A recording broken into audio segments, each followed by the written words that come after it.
Diabolical. Vengeance. Betrayal. Bad hair.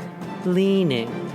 Hi, everyone. This is Kimberly. And this is Katie. And we have a weekly podcast called A Date with Dateline, a recap of Dateline episodes. We talk about important issues like grainy surveillance footage, cell phone towers, Andrea Canning's white jeans, and Mankey's hankies. We delve into the details of any victim who's ever loved life or lit up a room. So find us on Twitter, Instagram, Facebook, and iTunes to make A Date with Dateline. And remember, don't watch alone. A Date with Dateline is a podcast hosted by two professional amateur true crime TV experts with no formal training but evidence lockers filled with snark and uninformed opinions.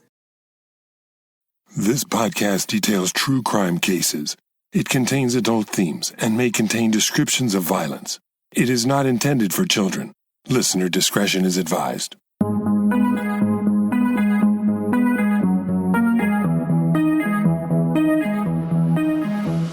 Thank you for joining me for today's episode of Once Upon a Crime. If you're new to the podcast, welcome. Each month I begin a new true crime topic or theme and share one case per episode that connects to that theme. This month, I'll tell you stories of people who went missing and were feared dead. But months or even years later, they miraculously reappeared. While this may seem like a happy ending, there's a twist in each of these stories. Was the person who returned actually the missing person or an imposter? This first chapter in the series, Familiar Strangers, will be split into two parts. In this first part, you'll hear the story of the disappearance of Walter Collins and the boy who later claimed to be him, even with much evidence to the contrary. In part 2, I'll detail how the real Walter Collins may have fell victim to a predatory serial killer. This is Familiar Strangers, the disappearance of Walter Collins.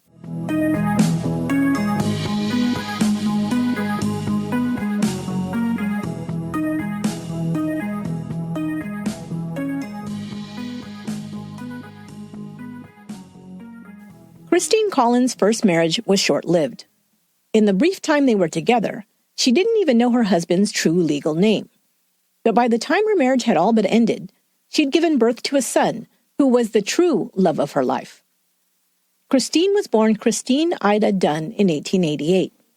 She was a native of Los Angeles, California, and it was there that she met Walter Collins. Unknown to Christine, Walter had a criminal record and had spent time in prison. Perhaps wanting to go straight after meeting Christine, Walter didn't tell her about his past transgressions. Walter and Christine married, and she soon found herself expecting a child. But not long after Walter Collins Jr. was born in September of 1918, his father was arrested once again, this time for armed robbery. He was sent to Folsom Prison to serve his sentence. Walter Jr. would have little memory of his father. Christine set about creating a good life for little Walter, whom she called Sonny. They moved into a small house in the Lincoln Heights neighborhood of Los Angeles. Christine was hired as a telephone operator, and mother and son lived a quiet but comfortable life. On March 10, 1928, when Walter was 9 years old, the unthinkable happened. Walter was mature beyond his years and was used to being somewhat independent. Christine allowed him to take short trips alone, to pick up a few items at the grocer's for her, or to visit a neighborhood sweets shop. On this day, she gave Walter money to go to a nearby theater to watch a movie. But when Walter didn't return home by dinner time, Christine grew worried. She searched between her home and the theater, but didn't find her son. She canvassed her neighbors, one whom told Christine that she'd seen young Walter around 5 p.m. at the corner of Pasadena Avenue and North Avenue 23.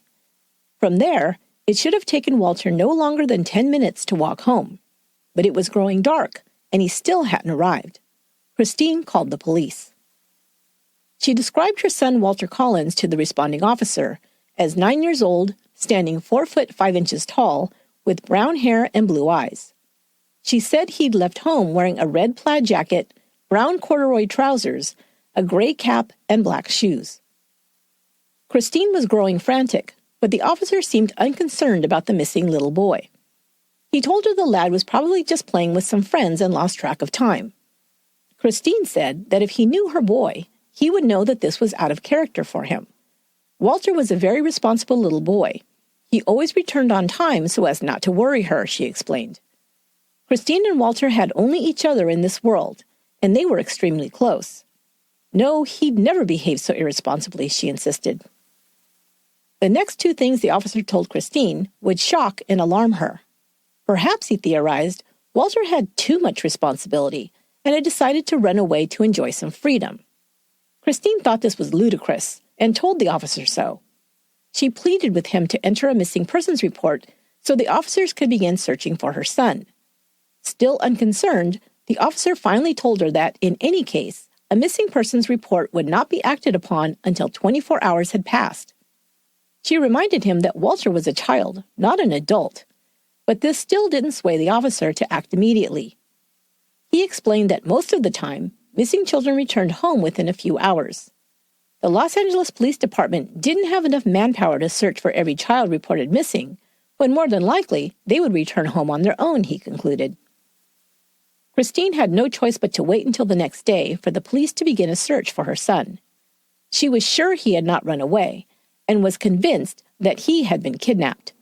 She spent a long and restless 24 hours before officers were sent to her neighborhood to begin searching for Walter.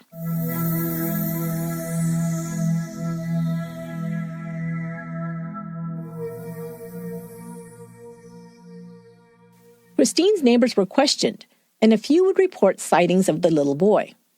One neighbor told police she'd seen Walter in a car with, quote, two foreign-looking people, unquote.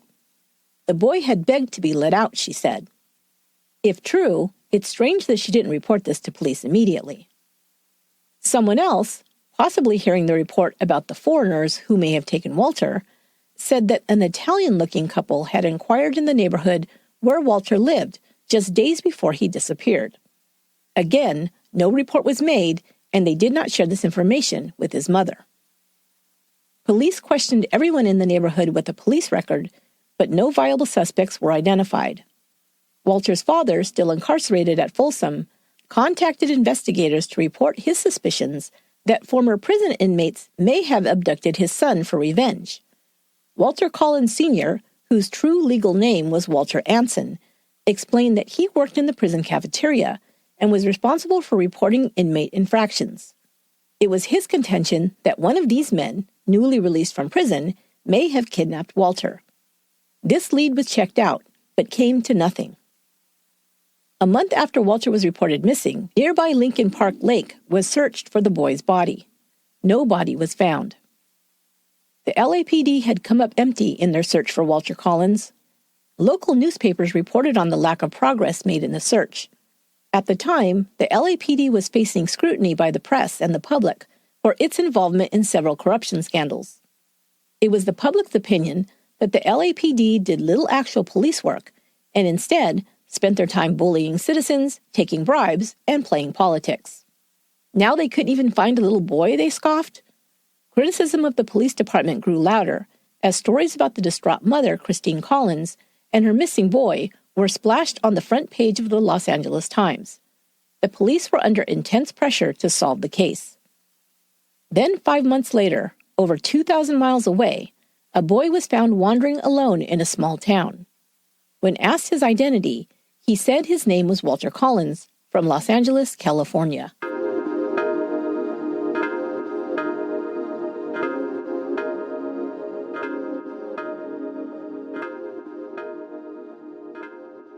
We'd like to thank our new sponsor, Acorn TV, for today's episode.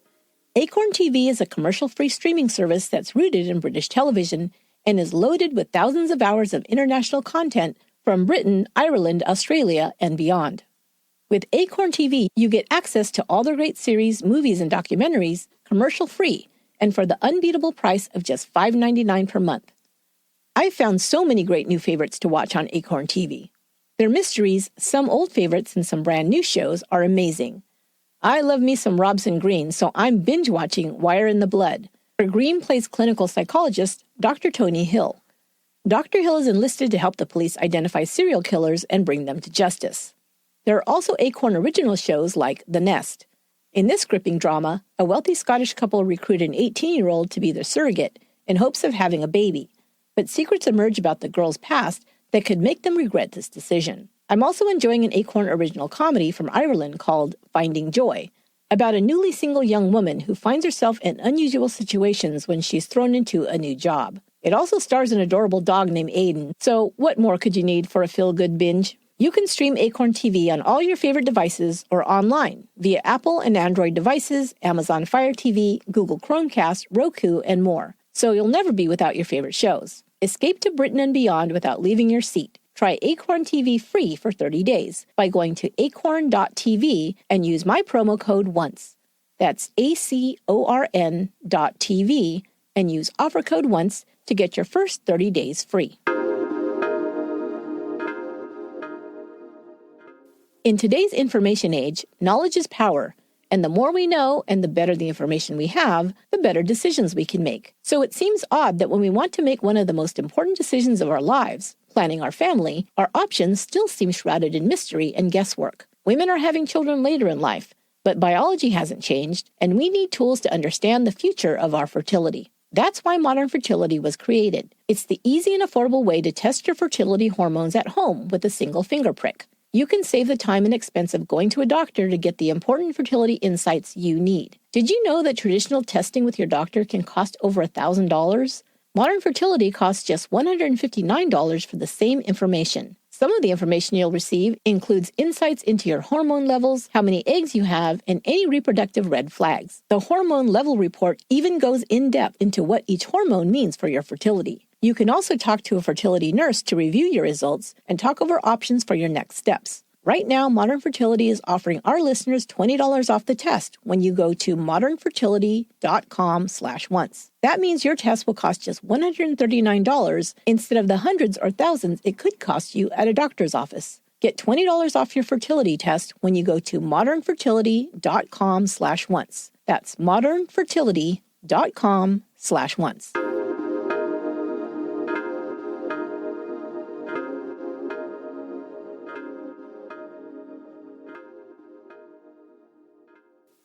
In August 1928, 5 months after 9-year-old Walter Collins was last seen, a young boy was picked up in DeKalb, Illinois.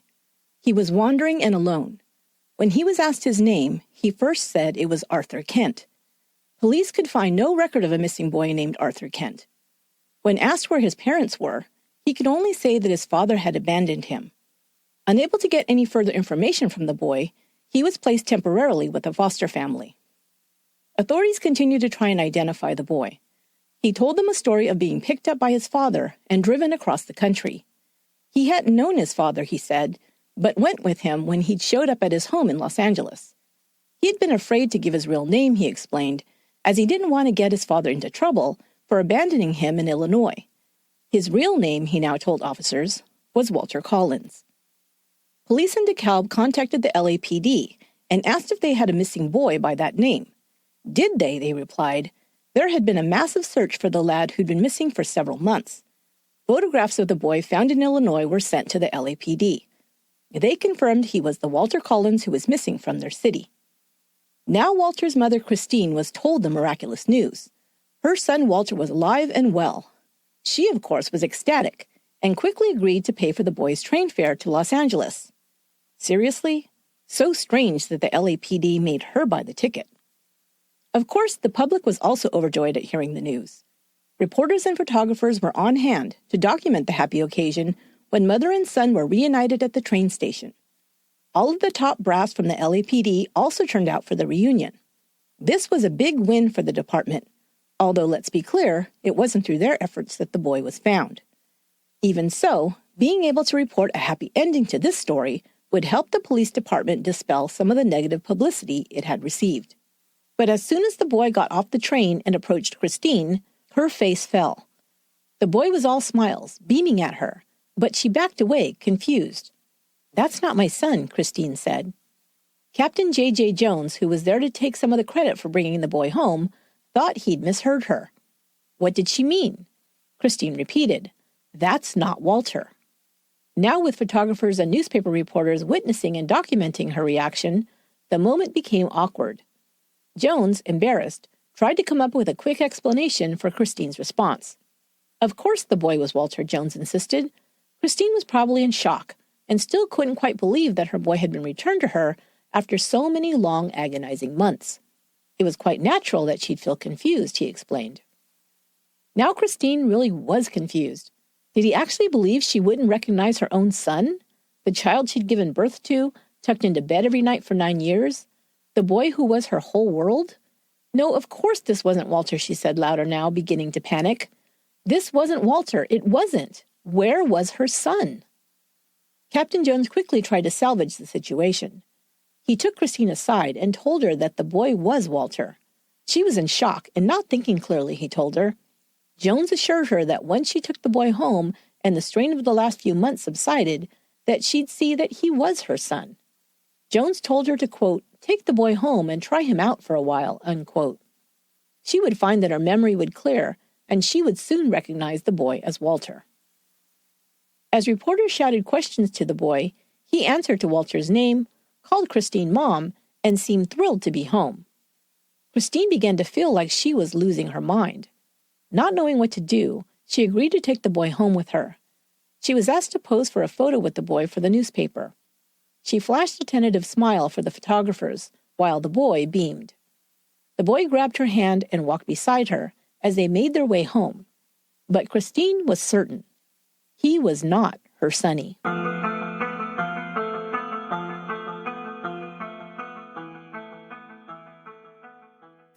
Christine returned home with the boy as if in a fog. She knew, of course, that the boy was not her son, but she'd felt pressured by reporters, photographers, and most of all, the police, to pretend like he was, at least in front of the cameras. She also felt sorry for the boy. She didn't know him, but she was a mother, and he was some other woman's son. She couldn't just abandon him when he had traveled so far and had nowhere else to go. But why was he saying his name was Walter Collins? Was he pressured by the police like she had been? Once her head cleared upon returning home, she tried to question him, but he acted like he didn't know what she was saying. He called her Mama. It felt very, very wrong to Christine. Going through the motions until she could figure out how to handle the situation, Christine gave the boy dinner and then got him ready for bed. She took a pair of her son's pajamas out of his dresser and handed them to the boy. When he'd put them on, she saw that the pajama bottoms were much too long for him. This boy had to be at least 2 inches shorter than her sonny. Christine became angry and then terrified. The police had foisted this child off on her to get her to go away and stop bothering them, she concluded. They hadn't found her son, but in order to make themselves look good, must have talked some poor abandoned or runaway child into pretending to be Walter. Then they'd strong-armed her into going along with this sham. She was furious. But what did it mean if they just announced to the world that Walter Collins had been found? She knew exactly what it meant. It meant that to them, the case was closed.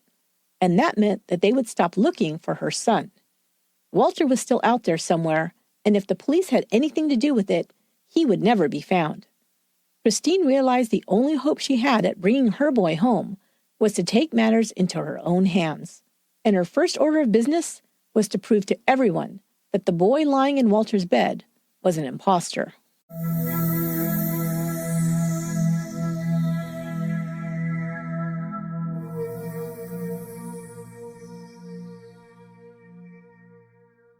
The boy's height wasn't the only indication that he wasn't Christine's son. Everyone who'd known the real Walter also wasn't fooled. Neighbors, friends, and teachers all could tell the difference between this boy and Walter Collins. Police Captain J.J. Jones dismissed Christine's word on the matter, so she knew she'd need proof to convince him. She had others write letters to attest to the fact that the boy was not Walter. Meanwhile, the press wanted more information about Walter's disappearance and how he was discovered. Police questioned the boy to get the story, but they were frustrated when he would not give clear answers to their questions. They needed to find out who had taken him and transported him to Illinois. The press wanted his abductor or abductors brought to justice. But each time they tried to interview him, he said almost nothing. A member of the press was quoted as saying, "It was as if the boy was keeping a secret and no one could get him to say anything that he knew," unquote. For her part, even as she gathered evidence, Christine continued to house and care for the boy. She didn't want to get on the LAPD's bad side, because she was still going to need them to search for her son once they finally realized their mistake.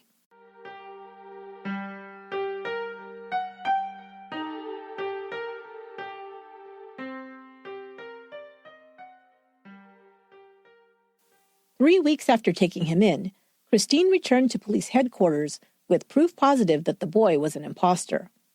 She'd taken him to Walter's dentist, who'd examined the boy. The dentist's records showed a clear difference between the boy's teeth and Walter's. Christine turned over signed affidavits from the dentist, as well as others who'd known Walter and were willing to swear that this boy was not him. But instead of admitting to their mistake and identifying the boy as Walter, Captain Jones became angry. He accused Christine of being a bad mother who was denying her own child so she could live her life unencumbered. Maybe Christine herself had sent her son away, or had somebody stage a kidnapping, hoping to, quote, get rid of the child that way, Jones speculated.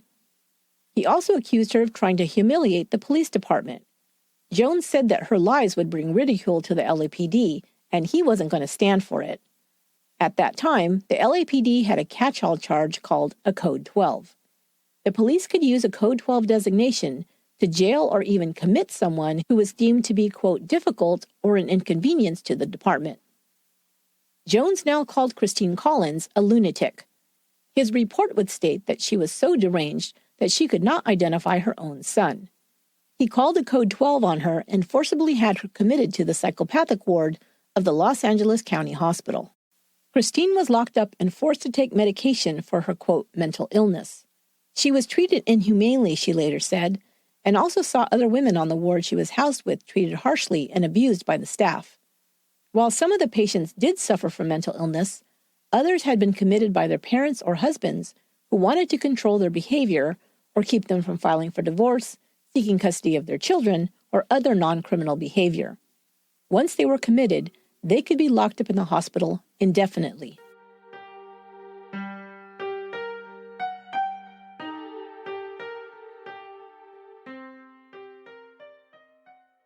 But while Christine was locked away, the wheels were still in motion to discover the imposter boy's true identity. Christine had her supporters, including Reverend Gustav Brigleb, a Los Angeles Presbyterian minister whose sermons were broadcast on a local radio station.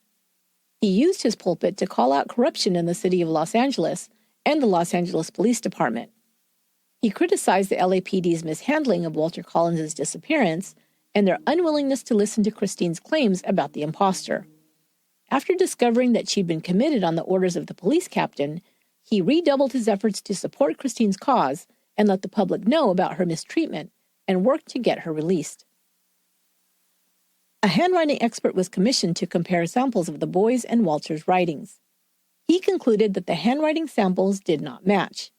In particular, he pointed to the strange way the boy wrote his R's, which were quite different from Walter's. He explained that this form was commonly taught in Illinois, but not California. Once the handwriting expert's findings were reported in the press, Captain Jones had the boy brought into the station where he questioned him himself. At first, the boy insisted he was Walter Collins, but when the police captain told him that the jig was up, he gave his name as Billy Fields. After more questioning, he confessed that this was also a lie.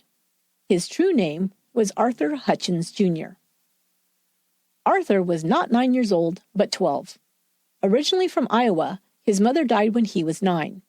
His father had since remarried, and Arthur, his father, stepmother Violet, and little brother Billy lived in Illinois. Arthur loved the movies, but hated school. He often skipped school to catch a film at the local theater. He especially liked westerns. Tom Mix was his favorite actor. When he didn't have enough money for a ticket, he began stealing small amounts of cash around town. Arthur was caught and reported to the police, possibly by his stepmother, whom he did not like. To teach him a lesson, the police decided to put him on a form of probation. He was required to write a letter each week to the police captain to report how he was doing in school, if he was following the rules at home, etc. Well, this was all just too much for the strong-willed boy. He wrote one letter as required, and the second week decided to run away. He took to the road, begging for meals and handouts when he came upon kind adults. In a diner in one town, he met a drifter and struck up a conversation. The man showed him a newspaper article about the missing Collins boy. He remarked how much Arthur looked like Walter. Later, that would give Arthur an idea. After about a month, Arthur Hutchins was picked up by the police in DeKalb, Illinois, a good 5 hours drive north from where he'd run away. Of course, there was no database in 1928, so the police had no idea who the boy was, but the entire nation had heard about little Walter Collins missing from Los Angeles. Arthur decided it was his chance to get to Hollywood and perhaps meet his favorite actor, Tom Mix, so he said he was Walter Collins. He figured as soon as he arrived he'd be found out, but he thought he could find a way to run off and have an adventure in Tinseltown. But he said for some reason, Christine Collins, quote, played along, unquote. Mrs. Collins said I was her boy, didn't she? He later told reporters. Well, then, I wasn't exactly fooling her. She was nice to me. And it's fun to be someone you aren't, Arthur said. He never once expressed remorse for what he'd put Christine through. It was all a game to young Arthur. His stepmother Violet arrived on a train to take him home to Marion. When he saw her with his little brother, Arthur said, "There's Mama and Billy." Arthur had been quite a handful during the time he'd been in police custody. "Tell your mother how you've almost made a wreck of the police department," one of the officers teased. Arthur breezily replied, "You've made a wreck out of me," before standing with his stepmother for photos. Arthur unwisely told his father if he was made to return to school, he'd run away again. To keep this from happening, Arthur was sent to the Iowa State Training School for Incorrigibles. The name tells you all you need to know. He never did get to meet Tom Mix.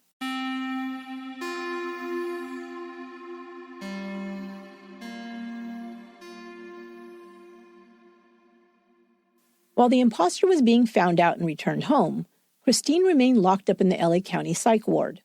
It wasn't until 10 days after Arthur Hutchins confessed his true identity that she was finally released. With the help of her supporters, she filed a false imprisonment case against the LAPD. She won the case, and Captain Jones was ordered to pay her $10,800, or over $150,000 today. He was also given a 4-month suspension without pay. The story of how Christine Collins' son went missing and then was given a replacement child by the police would be an unbelievable tale in of itself. But the truth of what actually happened to Walter Collins would be even more shocking. The full story will be revealed in part 2, but I'll give you a bit of a sneak peek right now.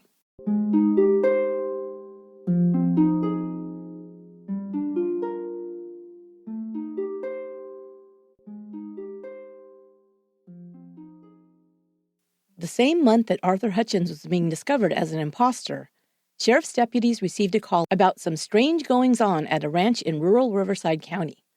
The call came from a woman in Canada. She was calling to report that her brother had been living with their uncle for 2 years and was working on his ranch in that county. She just returned from a visit to the ranch and had witnessed evidence of the boy being abused. She'd been afraid to confront her uncle about what she'd seen, but upon returning home, she'd informed her mother, and now they wanted to have the authorities look into the matter. They gave the sheriff the address to a property in the small town of Wineville, California. On September 15, 1928, deputies paid a call to the ranch.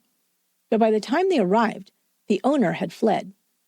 His nephew, Sanford Clark, age 15, had been left behind.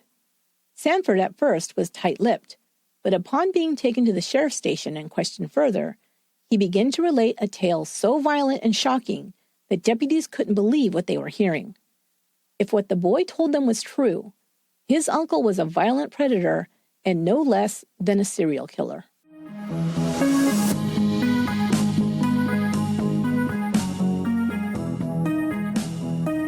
That will do it for this episode of Once Upon a Crime. You can get part 2 early if you're a Patreon member. Go to patreon.com/onceuponacrime to sign up. If you join at the $10 level, you'll have access to all bonus episodes and receive a premium gift. At the $5 level, you will have access to the last 2 seasons of bonus episodes and receive an OUAC lunch tote. And at the $2 level, you'll have access to the current season of bonus episodes and receive a sticker and bookmark pack. All Patreon members can listen to every episode ad-free, get early release episodes, recap videos, and sneak peeks of upcoming series. Go to patreon.com/onceuponacrime to sign up and start receiving your perks immediately. I've provided a link in the show notes. Once Upon a Crime is written, produced, and edited by me, Esther Ludlow. Our administrative and production assistant is Lorena Garcia. Until next time, be good to one another.